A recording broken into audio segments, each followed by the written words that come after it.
আসসালামু আলাইকুম। আজকে আমরা খুব ইন্টারেস্টিং একটা বিষয় নিয়ে কথা বলবো, আর সেটা হলো সিজদা আর তিলাওয়াত। মানে কোরআন পড়ার সময় যে বিশেষ সিজদাটা করা হয়।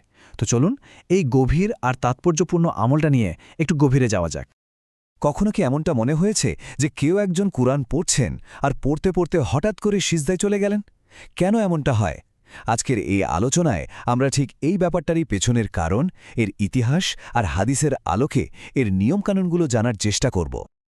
আচ্ছা, তাহলে একদম শুরু থেকে শুরু করা যাক, তাই না? প্রথম প্রশ্নটাই হলো, এই তিলাওয়াতের সিজদা এটা আসলে কি, আর কেনই বা এটা করা হয়? খুব সহজ করে বললে, এটা হলো এমন একটা সেজদা যেটা কোরআনের নির্দিষ্ট কিছু আয়াত সাধারণত ১৪ বা ১৫টা পড়ার সময় বা মনোযোগ দিয়ে শোনার সময় করা হয়। এটা আসলে আল্লাহর কালামের প্রতি আমাদের সম্মান আর বিনয় দেখানোর একটা দারুণ উপায়। এখন প্রশ্ন হলো, এই আমলটা এলো কোথা থেকে? এর পেছনের কেনটা যদি বুঝতে চাই, তাহলে আমাদের তাকাতে হবে আমাদের প্রিয় নবী হজরত মোহাম্মদ সাল্লাল্লাহু আলাইহি ওয়াসাল্লামের দিকে। তার দেখানো পথ, তার আমলই তো আমাদের জন্য সবচেয়ে বড় গাইডলাইন। হাদিসে খুব চমৎকার একটা ঘটনার কথা বলা আছে। ঘটনাটা মক্কার। আমাদের নবী সাল্লাল্লাহু আলাইহি ওয়াসাল্লাম যখন সবার সামনে সূরা আন-নাজম তিলাওয়াত করছিলেন, তখন সেখানে এমন একটা অভূতপূর্ব দৃশ্য তৈরি হয়েছিল, যা এক কথায় অসাধারণ। আসলে ঠিক এর পর যা ঘটেছিল তা ছিল এক কথায় অবিশ্বাস্য। আর এটা আমাদের চোখে আঙ্গুল দিয়ে দেখিয়ে দেয় যে কোরআনের আয়াতের প্রভাব ঠিক কতটা গভীর হতে পারে। আর এই ঘটনার সবচেয়ে অবাক করার দিকটা কি ছিল জানেন? এর ঐক্য। হাদিস থেকে আমরা জানতে পারি, নবী সাল্লাল্লাহু আলাইহি সাল্লাম যখন সিজদা করলেন, তখন শুধু মুসলিমরাই না, সেখানে উপস্থিত মুশরিক, জিন, মানুষ, মানে সবাই তার সাথে সিজদায় নত হয়েছিল। ভাবা যায় কি শক্তিশালী একটা মুহূর্ত ছিল সেটা? তবে হাদিসে আরও একটা ইন্টারেস্টিং ডিটেলস আছে। এত মানুষের ভিড়ে একজন বৃদ্ধ লোক ছিলেন, যিনি সেজদা করেননি। তিনি কি করলেন? নিচ থেকে এক মুঠো কঙ্কর তুলে নিজের কপালে লাগিয়ে বললেন, আমার জন্যে এটুকুই যথেষ্ট।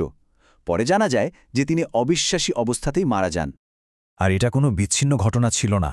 এই আমলটা যে কতটা ছড়িয়ে পড়েছিল তারও প্রমাণ আছে। হাদিসে এমনও বর্ণনা পাওয়া যায় যে নবী সাল্লাল্লাহু আলাইহি ওয়াসাল্লাম যখন সিজদা করতেন, তখন মানুষের এত ভিড় হতো যে অনেকেই মাটিতে কপাল রাখার মতো জায়গাটুকুও খুঁজে পেতেন না। তো এত সব ঘটনা জানার পর স্বাভাবিকভাবেই একটা খুব গুরুত্বপূর্ণ প্রশ্ন মাথায় আসে, তাই না? এই যে সিজদা, এটা কি তাহলে সবার জন্য বাধ্যতামূলক?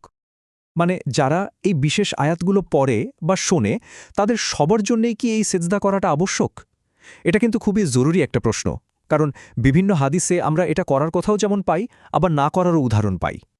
এখানেই বিষয়টা বেশ ইন্টারেস্টিং হয়ে ওঠে। একদিকে দেখুন, হাদিসে পরিষ্কার বলা আছে যে নবী সূরা আন-নাজম বা সূরা সোয়াদের জন্য সিজদা করেছেন। আবার অন্যদিকে যায়েদ ইবনে সাবিত রাদিয়াল্লাহু এর মতো সাহাবী বলছেন যে তিনি নবীর সামনেই সূরা আন-নাজম পাঠ করেছেন, কিন্তু নবী সাল্লাল্লাহু আলাইহি ওয়াসাল্লাম তখন সিজদা করেননি। আবার সূরা সোয়াদের সিজদাকে যে একদম অপরিহার্য সিজদা, সেভাবেও কিন্তু গণ্য করা হয়নি। তো ব্যাপারটা কি দাঁড়ালো? এই দ্বিধাটা দূর করার জন্য আমাদের কাছে খলিফা উমার ইবনুল খাত্তাব রাদিয়াল্লাহু তাআলা আনহু এর একটা ঘটনা আছে, যেটা বিষয়টাকে একদম পরিষ্কার করে দেয়। তিনি একবার জুমার খুতবা দেওয়ার সময় সমবেত লোকাধারকে উদ্দেশ্য করে বললেন, হে লোক সকল, যে সিজদা করবে সে ঠিক কাজই করবে, কিন্তু যে করবে না তার কোনো গুনাহ নেই। শুধু মুখেই বলেননি, তিনি এটা করেও দেখিয়েছেন। হাদিস অনুযায়ী এই কথা বলার পর ওমর রাদিয়াল্লাহু নিজে সেদিন সিজদা করেননি। এর মাধ্যমে তিনি একদমই স্পষ্টভাবে বুঝিয়ে দিলেন যে তিলাওয়াতের সিজদা একটা ঐচ্ছিক আমল, এটা বাধ্যতামূলক কিছু নয়। আচ্ছা, তাহলে বিধানটা তো পরিষ্কার হলো। এখন চলুন এর কিছু প্র্যাকটিক্যাল নিয়মকানুন বা পদ্ধতি কি সেগুলো একটু জেনে নেওয়া যাক। হাদিসের বর্ণনা থেকে আমরা কয়েকটা জরুরি নিয়ম জানতে পারি। যেমন ধরুন, সিজদাটা মূলত তার উপরই বর্তায় যে মনোযোগ দিয়ে আয়াতটা শুনছে। আর হ্যাঁ, অবশ্যই পবিত্র অবস্থায়, মানে তাহারাত সহকারে সিজদা করতে হবে। ঘরে থাকলে কিবলার দিকে ফিরে করা ভালো, তবে কেউ যদি সফরে কোনো বাহনের উপর থাকে তখন এই শর্তটা শিথিল। আরেকটা মজার বিষয় হলো, একজন কম বয়সী পাঠকও কিন্তু এই সিজদার ইমামতি করতে পারে। তো এতক্ষণ ধরে আমরা যে আলোচনা করলাম, এর থেকে মূল বিষয়টা কি দাঁড়ালো? চলুন পুরো ব্যাপারটাকে এক কথায় গুছিয়ে নেওয়া যাক। তাহলে একদম সার কথা হলো, এই সিজদাহ আর তিলাওয়াত কোনো ফরজ বা ওয়াজিব, অর্থাৎ কঠোরভাবে বাধ্যতামূলক কোনো বিধান নয়, বরং এটা একটা অত্যন্ত সুন্দর আর মর্যাদাপূর্ণ সুন্নাহ, মানে আমাদের নবী সাল্লাল্লাহু আলাইহি সাল্লামের একটা আমল। এটা করলে অনেক সওয়াব আছে, কিন্তু কেউ যদি করতে না পারে বা না করে, তার জন্য কোনো গুনাহ হবে না। সবশেষে একটা প্রশ্ন দিয়ে শেষ করি। আচ্ছা, আল্লাহর একটা মধ্যে আয়াত ঠিক কতটা শক্তিশালী হতে পারে?